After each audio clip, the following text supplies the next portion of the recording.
Most people don't see it coming. The health doesn't collapse all at once. It fades, gradually, almost invisibly. Not because of one big decision gone wrong, but because of small, quiet habits that feel completely harmless, even sensible. Doctors who spend their lives studying aging will tell you something important. The most damaging mistakes after 60 aren't the obvious ones. They're the ones that feel perfectly reasonable. If you're past 60, there's a good chance you've already seen these patterns in someone you know, or maybe quietly, in yourself. So which of these habits actually costs the most years? And can they still be corrected? After 60, the body keeps score differently. Small things ignored today grow louder tomorrow.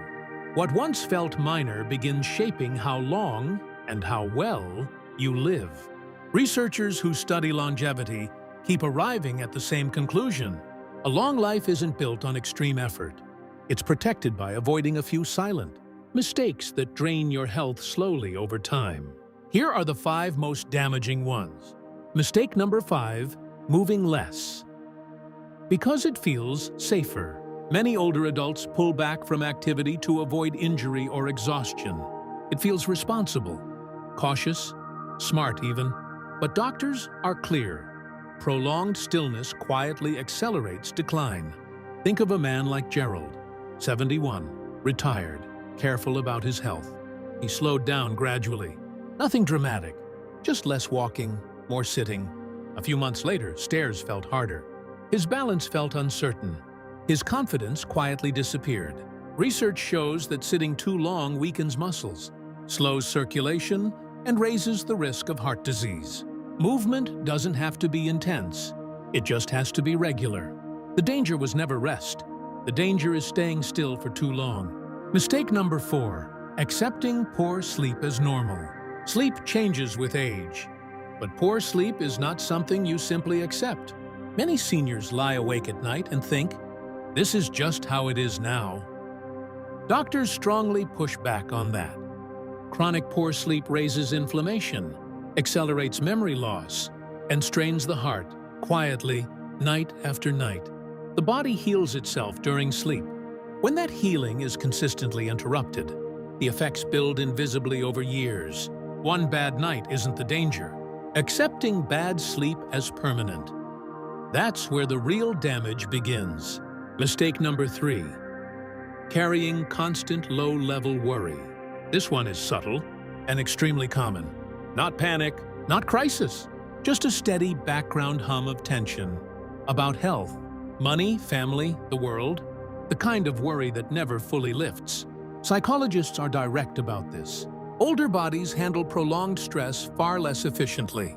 Even low-grade constant tension raises blood pressure, weakens the immune system, and speeds up brain aging.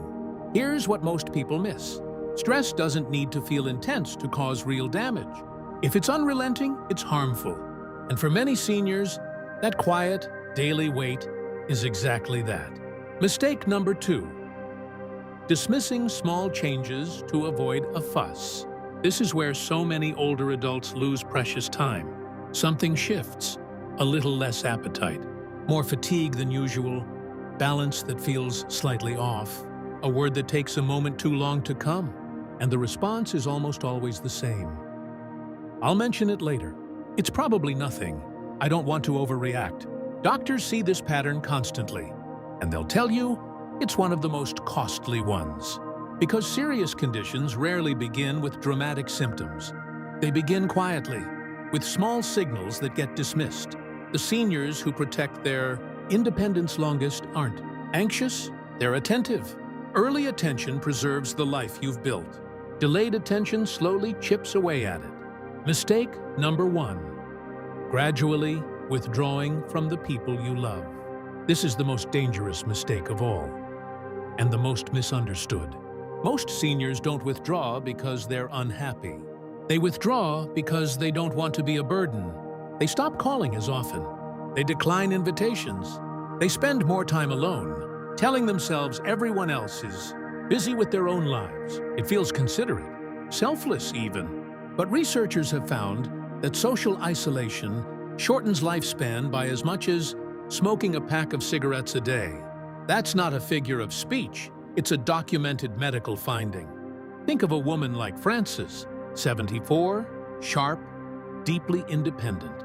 After retiring, social contact slowly thinned out. Fewer lunches, fewer returned calls. Within a year, her energy had dropped. Her mood had shifted, and her family noticed something had quietly changed in her. Her doctor wasn't surprised. He sees it all the time.